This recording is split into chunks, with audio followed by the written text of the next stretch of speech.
Hello everyone, good morning. কেমন আছে সবাই? ভালো আছো নিশ্চয়। আমি লিপি সাহা ঢাকা থেকে বলছি। আর তোমরা যে যেখান থেকে আমার ভিডিওটা দেখছো তোমাদের সবাইকে অনেক অনেক ওয়েলকাম। আশা করছি ভিডিওটা ভালো লাগবে তোমাদের। আর যদি ভিডিওটা ভালো লাগে অবশ্যই তোমরা আমার ভিডিওটাকে লাইক করো, আমার চ্যানেলটাকে সাবস্ক্রাইব করে আমার পাশে থেকো। আর যারা সাবস্ক্রাইব করেছো তাদেরকে অসংখ্য ধন্যবাদ। আর যারা নতুন আছো, যদি আমার ভিডিওটা তোমাদের এতটুকুও ভালো লেগে থাকে অবশ্যই তোমরা আমার ভিডিওটাকে লাইক করে আমার চ্যানেলটাকে সাবস্ক্রাইব করে আমার পাশে থেকো আর আমাকে উৎসাহ দিও। তো প্রতিদিন সকালে এখন তো প্রচুর ব্যস্ততা দিয়েই শুরু হয়। তো সকালে আর কি ঘুম থেকে উঠেই আমি সবজিটা কেটে সবজিটাকে বসিয়ে দিয়েছিলাম। আর এখন আমার শাশুড়ি মায়ের সাথে আমি আর কি নাস্তাটা বানিয়ে নিচ্ছি। তো সকালে একটু ভাবলাম যে সব ধরনের তরকারি দিয়ে একটু আর কি সবজিটা রান্না করব আর রুটি করব। তো সবজিটাকে আগে বসিয়ে দিয়েছি আর এখন রুটিটাকে বেলে নিচ্ছি। আর আমার শাশুড়ি মা হচ্ছে ভেজে ভেজে দিচ্ছেন। তারপর যেহেতু ছেলের বরাবরের মতো আজকেও পরীক্ষাটা আছে, সে কারণেই সকাল সকাল আর কি নাস্তাটা বানানো। আর নাস্তাটা বানানোর পরে ঘরের কিছু কাজ আছে, সেই কাজগুলোকে আর কি সেরে নেব। কারণ কি হয়, দুপুরবেলা বাইরে যাওয়া হয় তো তখন এসে আবার ঘরের যে গোছানো গাছানো কাজগুলো সেগুলো করা হয় না, কারণ দুপুরবেলা স্কুল থেকে এসে আবার রান্নাটা করতে হয়। তো আমি আর কি আটার প্যাকেটটা পুরো বয়ামের ভিতরে আর কি ঢেলে নিলাম। আজ কয়দিন ধরে আটার প্যাকেটটা ভাঙা হয়েছে, কিন্তু বয়ামের ভিতরে আলসেমি করে আর কি আটাটাকে ঢালা হচ্ছিল না। আর আটাটা বাতাস লাগবে দেখবা যে গন্ধ হয়ে যায় আর ভালো লাগে না। সে কারণে আজকে আরেকটা নতুন প্যাকেট ভেঙে ওই আটার প্যাকেটটাকে আর কি বয়ামের ভিতরে ঢেলে রেখেছি। আর আগে একটু আটাটা ছিল সেটাকে আর কি রেখে দিলাম, ওইটা দিয়ে আর কি রুটি প্রতিদিন বেলে নেওয়া যাবে। তারপর আমি রুটিগুলোকে বেলে দিয়ে আসছি। আমার শাশুড়ি মা দিকে ভাজতেছেন। আর ঘরের বললাম না যে কিছু কাজ থাকে যেগুলো আসলে সকাল সকাল না করলে পরে করাই হয়ে ওঠে না, পরে আলসেমি শুরু হয়ে যায়। তো আজকে ভাবলাম যে নাস্তাটা খাওয়ার আগে যেহেতু নাস্তাটা বানানো হয়ে গেছে, তো এখন সেইভাবে কাজ নেই, স্বপ্নিলকে পড়তে বসিয়ে দিয়ে আসছি। আর কিছু জামা কাপড় ছিল অগোছালো অবস্থায়। মনে করো যে এই রোদ একটু গরম থাকে আবার বৃষ্টি হয়, তো সে কারণেই সবসময় দেখা যায় যে সোফার উপরে এনে রাখা হয়। তো এখন হচ্ছে সব জামা কাপড়গুলোকে আর কি ভাঁজ করে নিচ্ছি, সবগুলো আর কি শুকিয়ে গেছে। আর এখন কি হয়েছে, প্রতিদিন দেখা যায় ঘরগুলো পরিষ্কার করা আসলে সম্ভব হয়ে ওঠে না। পরিষ্কার মানে কি, যেটা প্রতিদিন ঝাড়ু দেওয়া মোছা সে কাজগুলোকে করা হয়, কিন্তু জামা কাপড় গোছানো বা অন্যান্য কাজ থাকে না ঘরের, সেগুলো প্রতিদিন করা হচ্ছে না। যেহেতু সকালবেলা নাস্তার কাজে, তারপর অন্যান্য ভিডিও এডিটিং আপলোড দেওয়া নানা রকম কাজ থাকে। আমি যেহেতু সকালবেলায় ভিডিওটা আপলোড দিই, তো সে কারণেই সকালবেলা অনেক সকালে উঠি, কিন্তু আসলে কাজগুলোকে করে ওঠা সম্ভব হয় না। তো প্রতিদিনই আর সম্ভব হচ্ছে না আর কি, একদিন দুই দিন পর পর ঘরের জামা কাপড়গুলো গোছানো হচ্ছে। আর একদিন হলেই এত পরিমাণে জামা কাপড় সব জড়ো হয়ে যায়, মানে সেটা ঘরের ভিতরে দেখতে আসলে ভালো লাগে না। তো আমি ওই পাশে সোফার রুমটাকে পরিষ্কার করে নিয়েছি, ঝাড়ু দিয়ে নিয়েছি, আজকে আর ঘরটাকে মুছবো না। আর এই পাশের রুমে হচ্ছে সব জামা কাপড় যেগুলো ছিল ধোয়া, তো কিছু আর কি ভাঁজ করে ওয়ারড্রপের ভিতর ঢুকিয়ে রাখলাম। আর কিছু আছে সেগুলোকে আর কি এক সাইডে ভাঁজ করে রেখে দিলাম। আর কি হয় দেখবা যে মনে হয় একদিন যদি ঘরটাকে তুমি একটু না গোছাও, মনে হবে যে কতদিন বুঝি ঘরটা আমি গোছাইনি। তো আমারও আর কি সেই অবস্থা হয়েছে। আমার হাজব্যান্ড বলে, কি ব্যাপার, তুমি কি এখন অলস হয়ে গেছো, ঘর দোরগুলো গোছাও না? আসলে সেরকম কিছু না, সময়ের বড় অভাব, মানে কি বলবো, মানে এত ব্যস্ত হয়ে গেছি এখনে। আর ছেলের পরীক্ষাটা আসলে আমার সব কিছু তাল বেতাল হয়ে যায়, মানে ওর সময়টা বেশি দিতে হয়। তো তারপরে ঘরে রান্না বাড়া অন্যান্য কাজগুলো আছে, তারপরে আবার নতুন যে কাজটা শুরু করেছি এটা আছে। তো সব কিছু মিলিয়ে এখন তালগোল পেকে যায়। তারপরেও যেটা হচ্ছে, এভাবে খুব একটা সমস্যা হয় না, যখন পারি আর কি রুমগুলোকে গুছিয়ে নিই।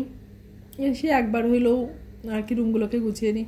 তো আমার এই রুমটাও আর কি পরিষ্কার করা হয়ে গেছে। আর এখন দুইটা বিছনা চাদর ছিল, তো দুইটাকে আর কি ভিজাবো না, আরও কিছু জামা কাপড় আছে, তো ওই জামা কাপড়গুলোর সাথে বিছনা চাদরটাকে ভিজিয়ে রাখবো। আর এখন এই রুমটাকে ঝাড়ু দিয়ে নিলেই আমার এই রুমটা পরিষ্কার হয়ে যায়। এখন পাশের রুমটা করব আর ঝাড়ু দিয়ে পরিষ্কার করে নেব। আর এই যে বারান্দায় একটা নতুন তুলসী গাছ নিয়ে আসা হয়েছে, তো তুলসী গাছটা এবার খুব ভালো দেখতেছি, তুলসী গাছটা দেখে অনেক ভালো লাগতেছে।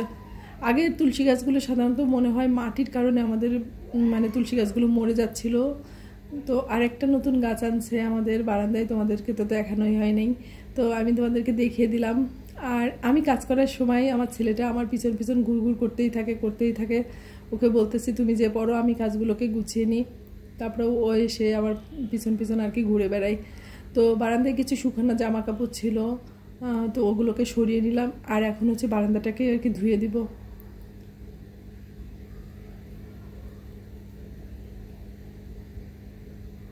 আর এখন না সেইভাবে অতটা বৃষ্টি হচ্ছে না, তারপরে বারান্দাটা একদিন যদি না ধোয়া হয়, আমি প্রতিদিনই এমনি ঝাড়ু দিয়ে দিই, কিন্তু দেখা যায় যে ধোয়াটা হয়ে ওঠে না। তো আজকে ভাবলাম যে যেহেতু সন্ধ্যাটা দেওয়া হয় আর হচ্ছে বারান্দাটা অনেকটাই ময়লা হয়েছে, তো একটু পরিষ্কার করে দিলাম। মানে সকালবেলা উঠে ঘুম থেকে একটুও যদি রেস্ট পাওয়া যায়, একটার পরে একটা কাজ সামনের পরেই থাকে, মানে প্রত্যেকটা কাজ করে গুছিয়ে তারপর আবার ছেলেকে নিয়ে স্কুলে যে যাওয়া, আবার ওখানে দাঁড়িয়ে থাকতে হয় 1-2 ঘন্টা ধরে, মানে এতটা পরিমাণে ক্লান্ত হয়ে যায় দুপুরে, কি আর বলবো। আর ঠান্ডাটাও বেড়ে গেছে, কারণ ওই এসে রান্না করে স্নান করেই আর কি তখন আর বসতে পারি না, একটু শুয়ে নিতে হয় আর কি, না হলে শরীরটা ভালো লাগে না। তো ওইদিকে আমি ডিমটা ভেজে ছেলেটাকে নাস্তাটা দিয়ে দিয়েছি। আর এই যে বললাম না যে কিছু জামা কাপড় ছিল, তো এগুলোকে আর কি ভিজিয়ে রাখলাম। আর ভিজিয়ে রাখার কারণ হচ্ছে একটু চুরামি করা বলতে পারো, হাজব্যান্ডকে দিয়েই ধুয়ে নেব। ও যেহেতু স্নান করবে, এ কারণে বাথরুমে ভিজিয়ে রাখলাম, ও আর কি ধুয়ে দিবে, না হলে আমি পরে আর সময় পাবো না। তো কালকে বলেছিলাম যে আমার হাজব্যান্ড সকালবেলা বাজারে যাওয়ার টাইমই পায় না, আর আজকেও একটু বাইরে সকালে কাজে গেছিল। তো আসার সময় আর কি কিছু মাছ নিয়ে আসছে, ইলিশ মাছ আর ট্যাংরা মাছ নিয়ে আসছে। তো ইলিশ মাছগুলোকে আমি ফ্রিজে ঢুকিয়ে রেখেছি, আর ট্যাংরা মাছগুলো কিছুটা ঢুকিয়ে রেখেছি ফ্রিজে। আর যেগুলো আজকে রান্না করব তো সেগুলোকে কেটে রাখছি, মানে এগুলোকে কেটে ধুয়ে লবণ মাখিয়ে তারপরে যাব। আর তার ভিতরে 2-1টা না তাজা ট্যাংরা মাছ ছিল, তো আমার ছেলে আর কি ওটাকে কাটতেই দিবে না, ও আর কি বাটির ভিতরে ওই ট্যাংরা মাছগুলোকে রেখে দিয়েছে যে ওগুলো কাটা যাবে না। তাই বলছে আচ্ছা ঠিক আছে, স্কুল থেকে আসতে আসতে যদি বেঁচে থাকে তাহলে আমি কাটবো না, আর যদি মরে যায় তাহলে কেটে নিব। তো ও আর কি ওই 2টা ট্যাংরা মাছ আর কি কাটতে দিচ্ছে না। তো আমিও নাস্তা খেয়ে নিয়েছি, স্বপ্নেলু রেডি হয়ে আমরা এখন আর কি বেরিয়ে যাব। তো নিচেই বাদশা শুয়েছিল, তোমাদেরকে দেখালাম। তো ওর জন্য আর কি বিস্কুট আনতে ভুলে গেছি উপরের থেকে, তো স্বপ্নেলির জন্য মনটা খারাপ। তো রাস্তায় বের হয়ে আর কি ও আর ওর বন্ধু দুজনে মিলেই আর কি একসাথে প্রতিদিন পরীক্ষা দিতে যাই, মানে আমার স্বপ্নীল আর স্বপ্নীলের বন্ধু। তারপর পরীক্ষা দিয়ে নিয়ে আমি আর কি বাসায় চলে আসছি। তোমাদের সাথে ওখানকার স্কুলের ভিডিওটা আর কন্টিনিউ করি নেই। তো বাসায় আসার পরে এই যে মাছটাকে আবার একবার লবণ মাখিয়ে গিয়েছিলাম, তো ওইগুলোকে ধুয়ে আবার একটু লবণ আর হলুদ মাখিয়ে নিলাম। আর দুপুরে যেহেতু সকালে একটু তরকারি, সব রকমের সবজি দিয়ে তরকারি রান্না করেছি, তো এখন হচ্ছে একটা পটল কেটে নিয়েছি। কালকে অনেক মোটা মোটা পটল আনছিল আমার হাজব্যান্ড, তো আমার শাশুড়িমা বললো যে একটু পটল ভাজো, তো সে কারণে আমি একটু পটল ভাজি করলাম, আর একটু আম ডাল রান্না করব, আর ওই ট্যাংরা মাছগুলোকে রান্না করব। আর স্কুল থেকে আসার পরে এত পরিমাণে ক্ষুধা লেগে যায় সবারই, মানে আমার স্বপ্নেলে যে কি খাবো না ঠিক বুঝে পাই না। তো আজকে ভাবলাম একটু আম শক্ত খাবো, আর গরম তো প্রচুর, একটু টক জিনিস খেতে মজাই লাগতেছে। আম আছে ফ্রিজে, কিন্তু এখন আমটা কেটে আর কি খাওয়ার টাইমটা নেই। তো আমি চুলায় এদিকে ভাজা বসিয়ে দিয়ে আসছি, আর স্বপ্নিল বললো যে একটু আম শক্ত খাবে। আর আমার কাছে 2টা চাকু ছিল, চাকু 2টা ভেঙে গেছে, এ কারণে খুবই প্রবলেমে আছি, এখন নতুন চাকু আর কি কিনতে হবে। তো আপাতত চাকু তো নেই, এ কারণে ছোটো বটিটা দিয়ে আর কি আম শক্ত কেটে নিলাম। আসলে আম শক্তটা এতটা শক্ত হয়েছে কারণ ফ্রিজে রাখার জন্য, এটা যদি বাইরে থাকতো না তাহলে এতটা শক্ত হতো না, হাত দিয়ে টেনে আর কি ছিঁড়ে নিয়ে যেত। তো আমি বাইরে রাখি না, মানে ফ্রিজেই রেখে দিই আম শক্তটা। তো এদিকে একটু আম শক্ত খেয়ে তারপরে যে ভাজা চুলায় রেখে গিয়েছিলাম, এসে দেখি যে ভাজাটা হয়ে গেছে। এখন ভাজাটাকে উঠিয়ে আর কি মাছগুলোকে ভেজে নিয়ে মাছের ঝোলটা রান্না করে নেব।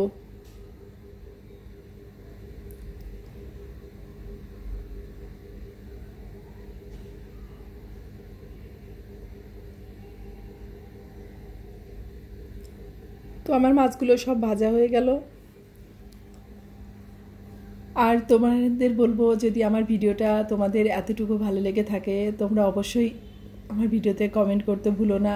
আর অবশ্যই ফ্রেন্ড ফ্যামিলির সাথে ভিডিওটাকে শেয়ার করে দিও। যদি মনে হয় যে না ভিডিওটা ভালো, ভিডিও থেকে আমি কিছু শিখতে পারতেছি, জানতে পারতেছি, তাহলে অবশ্যই তোমরা এই সাপোর্টটুকু আমাকে করো। তো আমি মাছগুলোকে ভেজে কড়াইয়ে একটু কালিজিরা আর কাঁচামরিচ ফোড়ন দিয়ে আর কি আলুগুলোকে একটু ভাজা ভাজা করে নিয়েছিলাম। আর একটু মশলা দিয়ে, মশলা মানে জিরে বাটা, একটু মরিচের গুঁড়া, হলুদের গুঁড়া দিয়ে মশলাটাকে কষিয়ে নিয়েছি। আর এখন ঝোলটাও দিয়ে দিয়েছিলাম, ঝোলটা ফুটে উঠেছে। এখন মাছগুলোকে দিয়ে একটু পিটুলি আর একটু ভাজা জিরের গুঁড়া দিয়ে মাছটাকে নামিয়ে নেব। তো ট্যাংরা মাছটা খেতে কিন্তু অনেক সুস্বাদু হয়েছিল আর অনেক মানে মজা ছিল, যেহেতু তাজা তাজা মাছগুলো ছিল না।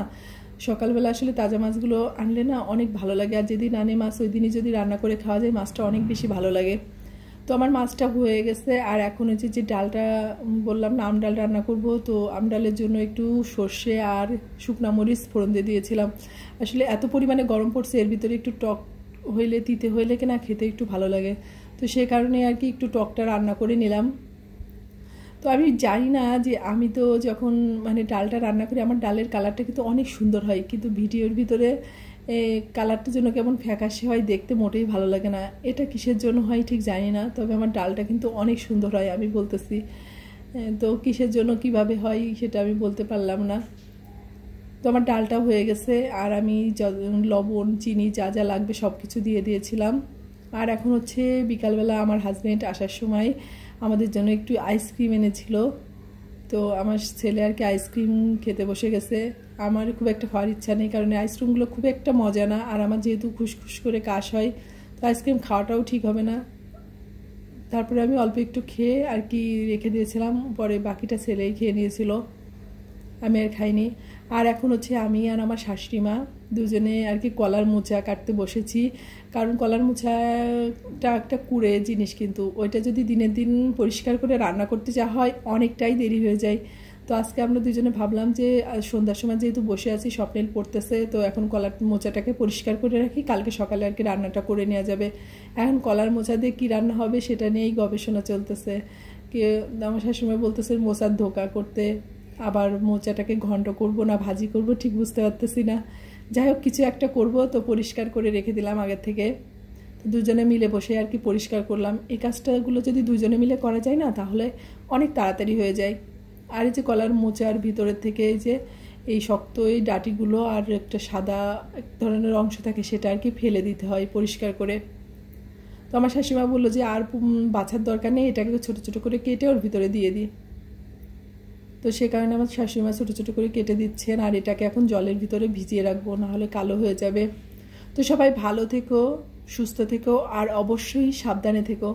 আর আমার ভিডিওটা যদি তোমাদের এতটুকু ভালো লেগে থাকে অবশ্যই তোমরা আমার ভিডিওতে কমেন্ট করো, আর আমার চ্যানেলটাকে সাবস্ক্রাইব করতে ভুলো না।